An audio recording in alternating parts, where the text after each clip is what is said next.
I have 4 kids. 3 of them are boys. This means that there is a lot of wrestling, running, sliding, and tackling that happens on a regular basis inside the walls of our home.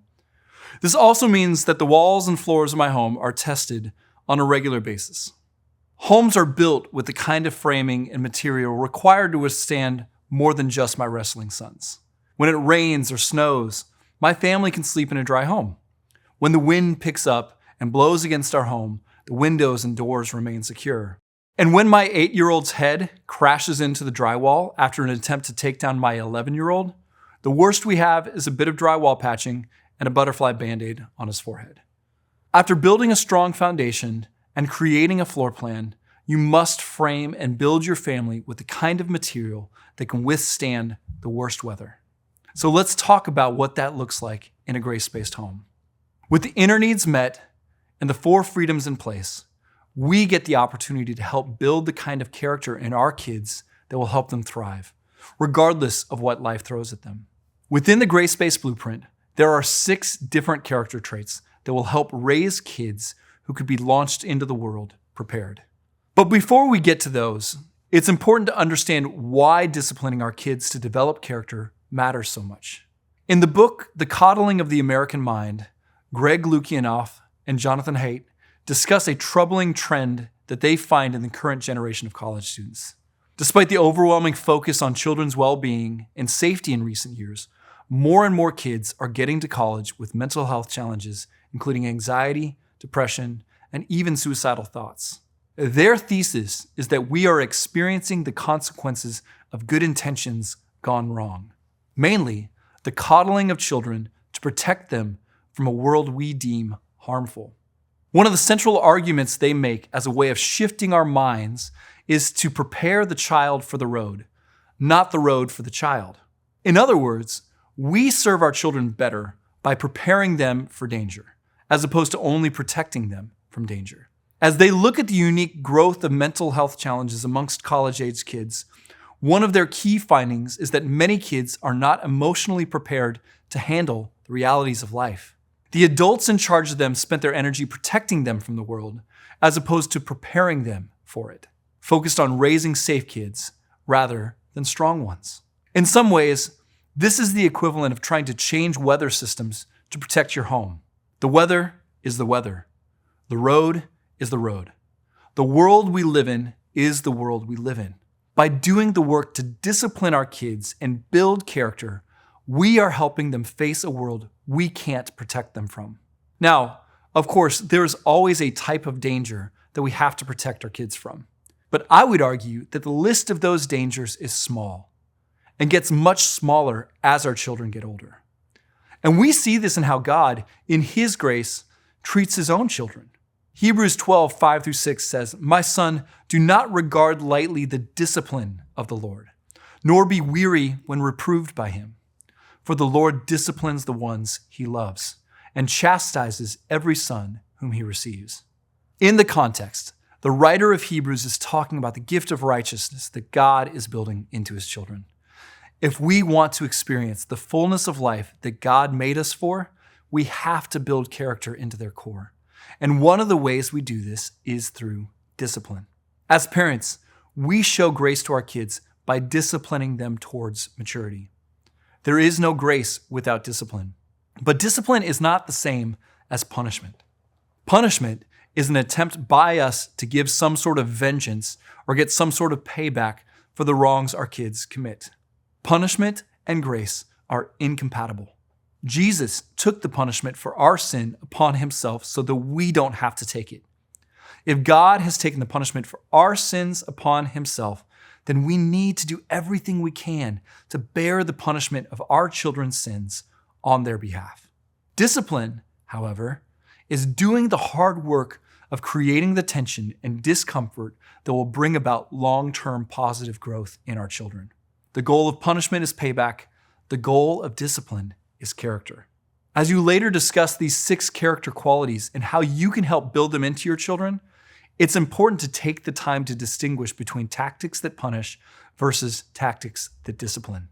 Now, let's look at character traits that help us frame a strong, grace-based home. The foundational character that we want to help build in our kids is faith. Faith is the trust in a promise made that we can't yet see. The ultimate promise we hope our kids have faith in is the promise that Jesus makes to those who follow him. But in order to set our kids up to better receive that invitation, we can help cultivate faith by keeping the promises that we make, even the small ones. As our kids see us keep our promises, they get a glimpse of what it's like to trust in God's promise of redemption. They know what it feels like to trust, to wait, to hope. They can act in the confidence of what is promised, even if they haven't actually received it. Now, inevitably, we will fail to keep some of our promises. But even in those moments, there's an opportunity to advance our kids towards a strong and deep faith.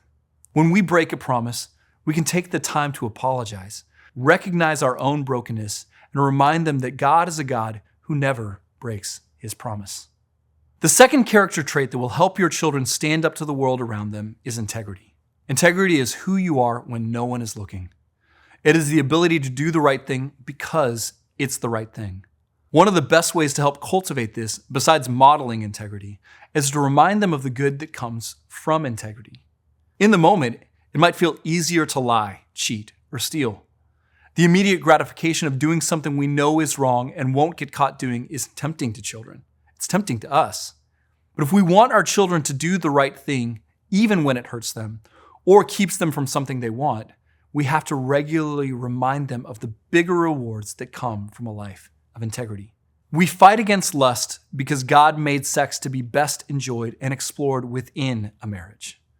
We choose not to lie because trust is your biggest asset in building long-term relational success.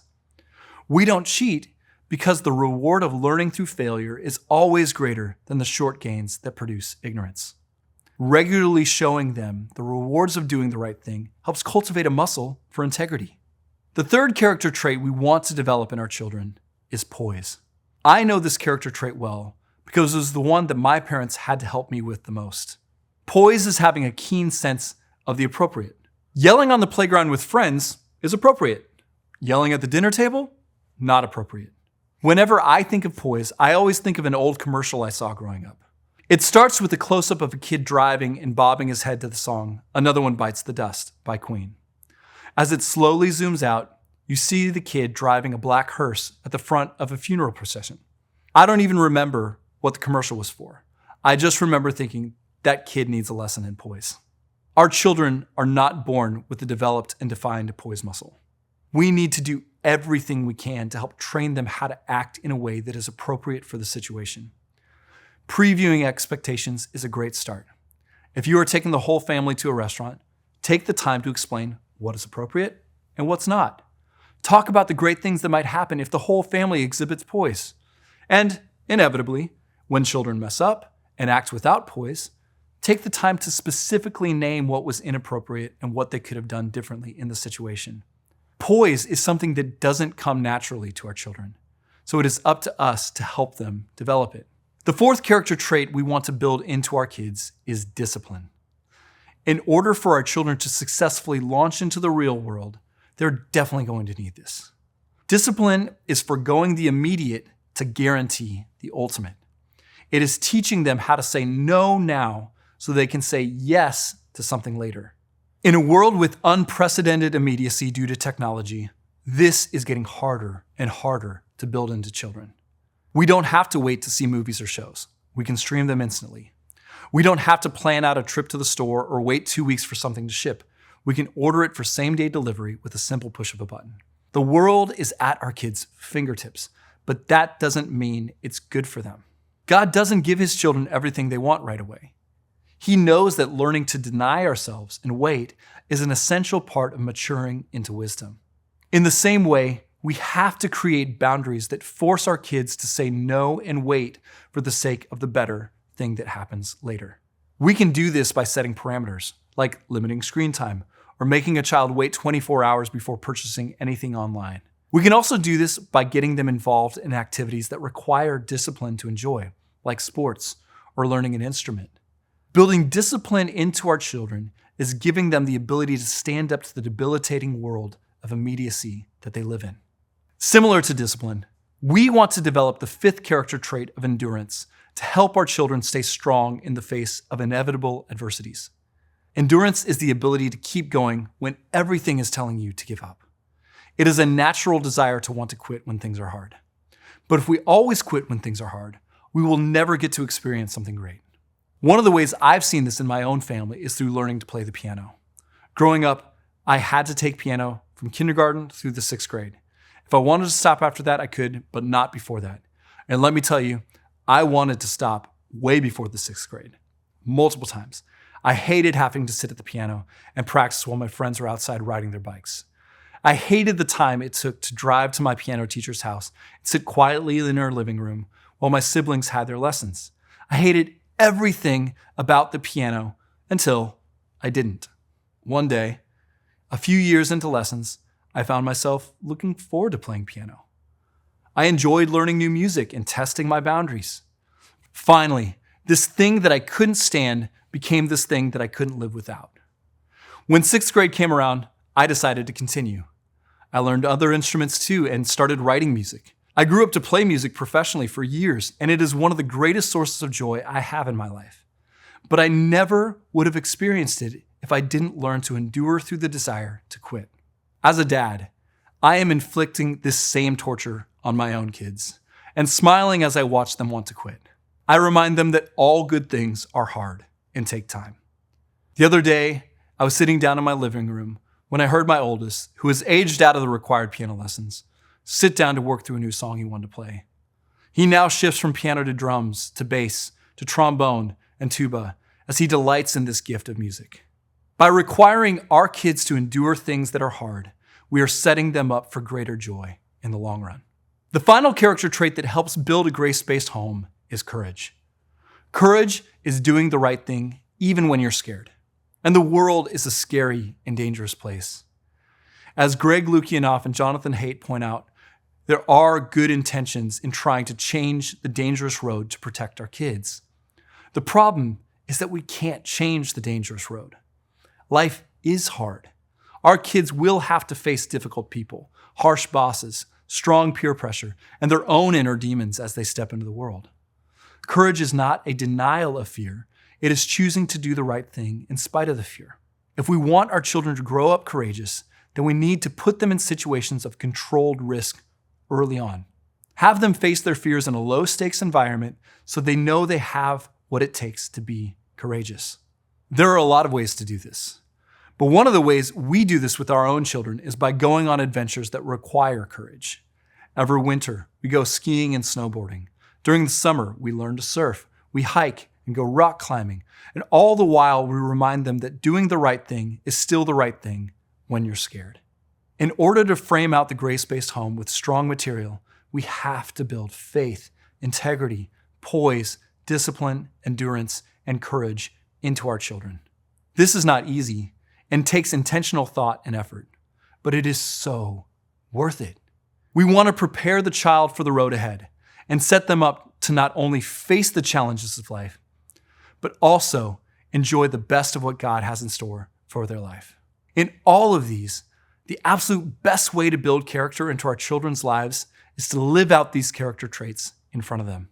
If we want to teach our kids faith, then we need to consistently exercise faith and trust that God is big enough for anything. If we want our kids to have integrity, then our lifestyle at home needs to match the noble life we present in the world. If we want our kids to have poise, then we need to model what's appropriate in different circumstances. If we want our kids to have discipline, we need to say no for the sake of a better yes on a regular basis. If we want our kids to have endurance, then we need to keep going even when we want to quit. And if we want our kids to have courage, then we need to do the right thing even when we're scared. Grace-Based is proud to offer our resources for free because of the generosity of people like you. To join in the work of transforming families, go to gracebased.com/give.